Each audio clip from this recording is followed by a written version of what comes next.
Donc souvent, quand on fait un test d'intrusion, de pénétration, c'est connoté sexuellement. Donc je vais dire test d'intrusion en bon français. Les attaquants, vous le savez, hein, leur but c'est d'escalader leurs privilèges. Donc on va revoir les attaques Kerber Roasting vidéo. On a le principe de Alsace, hein, comment vider la mémoire, ça je vous l'avais déjà montré, pour récupérer les haches NTLM. C'est vraiment la priorité, hein, c'est, comment dire, le but ultime, j'ai envie de dire. Et pléthore d'outils pour faire ces techniques. Aujourd'hui, on va utiliser NTLM Theft, donc le voleur de NTLM. Ça va nous permettre d'agréger, hein, certains types d'attaques avec une seule plateforme. Vous allez voir que l'outil est très puissant. On peut remercier Greenwolf. Tout est sur son repo GitHub. Donc le premier truc qu'on va faire, c'est mettre à jour déjà pip install pip 3 pardon. Install XLS Writer. Ça va nous permettre de générer des mouchards, de générer des virus au sein de XLS Writer. Ça permet de créer des fichiers XLS malicieux. Voilà. Ensuite, on se clone le repo. Chez moi, il existe. Déjà, on va aller dedans.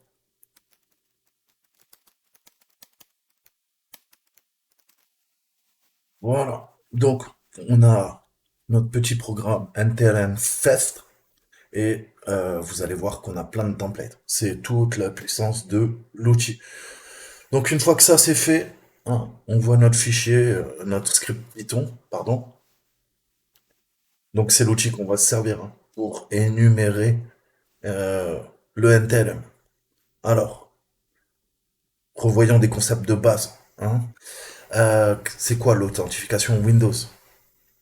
Eh ben, dans les années 80, euh, à l'époque où les gens ils avaient des drôles de coupes, hein, et ils portaient des bottes de cow-boy, eh ben, Microsoft a décidé qu'on allait intégrer ce qu'on appelle l'algorithme SSO, hein, qui permet d'identifier les utilisateurs de façon sécurisée.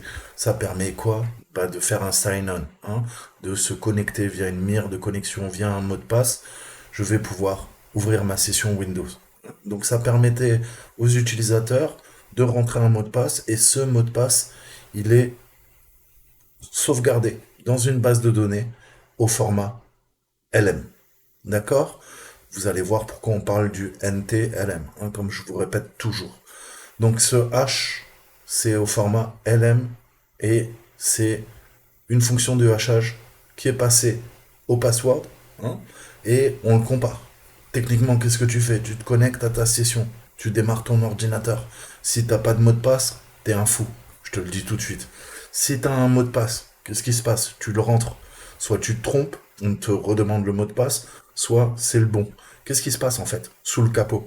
Sous le capot, on va aller interroger la base SAM, hein, qui est présente dans système32 config SAM. On a également ntds.dit au sein de l'Active Directory, mais je vais développer. Et on compare quoi? Le hash que tu as rentré. Toi, tu as rentré un mot de passe en clair. On utilise la fonction de hachage pour hacher ton input. Et cet input, on le compare au hash qui est stocké dans la base de données. Ok? On travaille jamais sur des trucs en clair. Pourquoi? Parce que si on intercepte la communication, on fait une attaque de l'homme du milieu, et ça peut arriver, on n'aura que les haches, on n'aura jamais quoi? Le mot de passe en clair qui est stocké dans la base de données.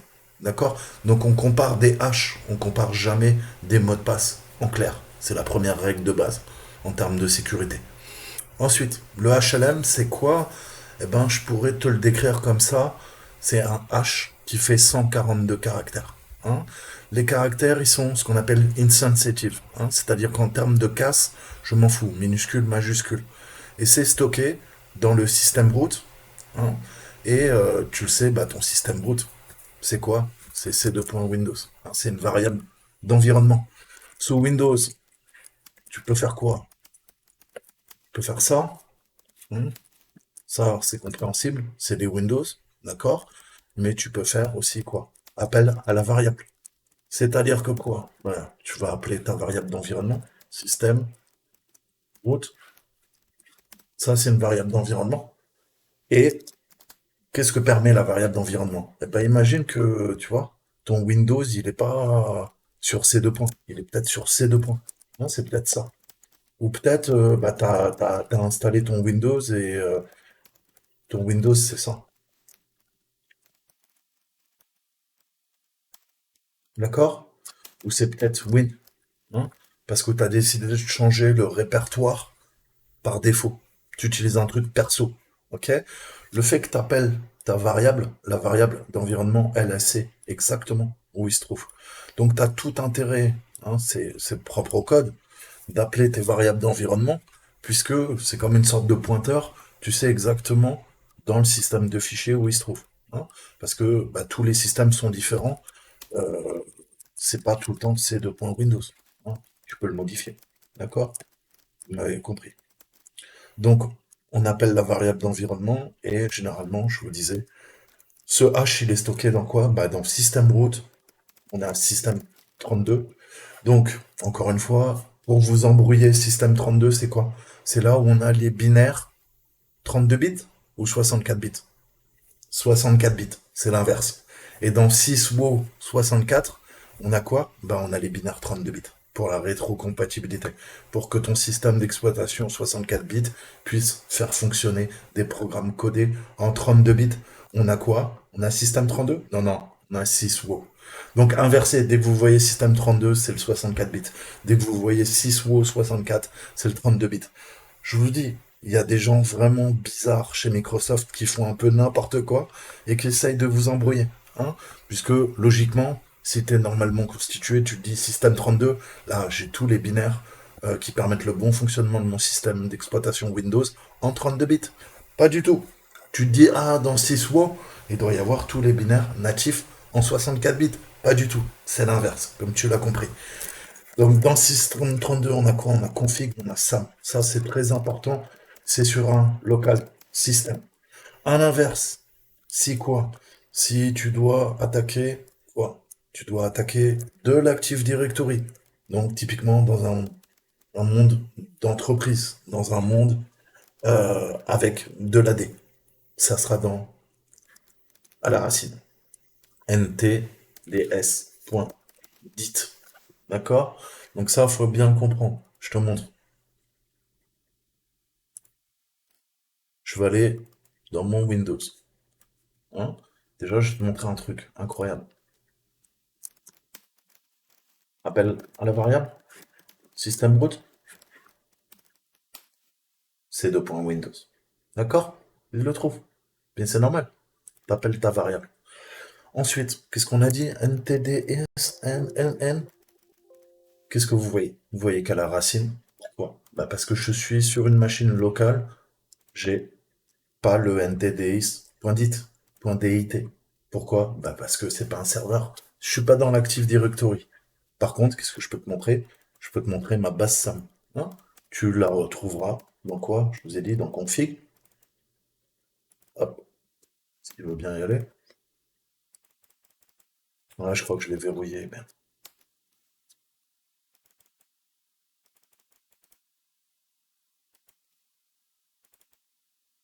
Ouais, je l'ai bloqué. Je peux même pas vous montrer parce que je l'ai bloqué, l'accès. Pour le sécuriser. Donc voilà, hein, c'est dans config et dans config on a quoi? On a un sous-dossier qui s'appelle SAM. Alors je vais essayer de bypass, mais c'est Alcatraz, hein, mon ordinateur, donc c'est normal que. Voilà, ok? C'est verrouillé. Je suis désolé, je peux pas vous montrer, mais testez chez vous. Vous allez voir que quoi? Il y a Sam qui est présent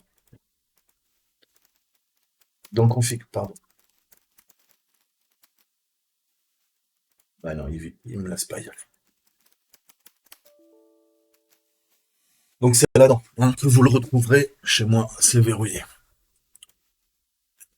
Ensuite, on a parlé, ça c'est, je vous parlais de quoi? Du HLM. Le HLM 142 caractères. Ensuite, on a le HNT. Le HNT, c'est quoi? C'est ni plus ni moins en fait que la version moderne du protocole d'authentification LM, hein. Le HNT, on l'appelle pour encore plus vous embrouiller. Mais je vous ai dit, Windows, ils font tout pour vous embrouiller. Ça s'appelle le NTLM, H. Donc, LM, c'est l'ancien modèle, NT, c'est le nouveau modèle, mais le nouveau modèle s'appelle en fait NTLM. Pourquoi on a gardé NT? Parce qu'il s'appelle NT, mais pourquoi on a gardé LM, je veux dire, pardon, puisque historiquement, il est issu, c'est une version moderne du LM, d'accord? C'est pour ça que je vous dis qu'on parle de NTLM, mais en principe, on devrait parler de NT. NT comme New Technology. Donc c'est une version moderne de LM, comme je vous le disais, et cette fois-ci, hein, c'est du full Unicode, c'est-à-dire qu'on a 2 puissance 16, donc on a 65 536 caractères, et cette fois-ci, ils sont quoi? Ils sont sensitifs. C'est-à-dire quoi?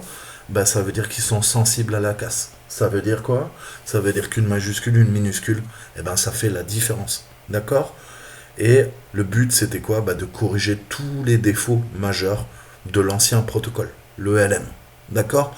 Donc ça, j'espère que c'est bien clair. Maintenant que vous avez ces concepts et que vous voyez un peu de quoi on parle, on va voir comment on peut attaquer.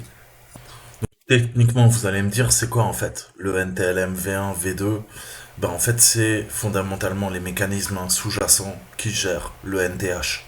Hein, ils offrent une meilleure protection de brute force, hein, d'attaque à la brute force, mais on peut quand même les craquer avec de bons dicos, de bonnes techniques, comme toujours. Donc ce qu'il faut bien comprendre, c'est que le NT est beaucoup plus récent. Pourquoi on utilise encore le LM? Eh ben, pour la rétrocompatibilité au niveau des systèmes entre eux. Hein. LM, on l'utilise plus généralement. On va utiliser NT et NT, c'est NT-LM. Maintenant, vous le savez. Donc, vous pouvez tout à fait désactiver le stockage de H sous la forme de LM, puisque c'est extrêmement trivial d'attaquer du LM. C'est un petit peu plus compliqué de faire du NT-LM V1 et V2. On va voir un petit peu comment attaquer vient avec un document docx, donc malicieux, et on va utiliser responder et NTLM theft.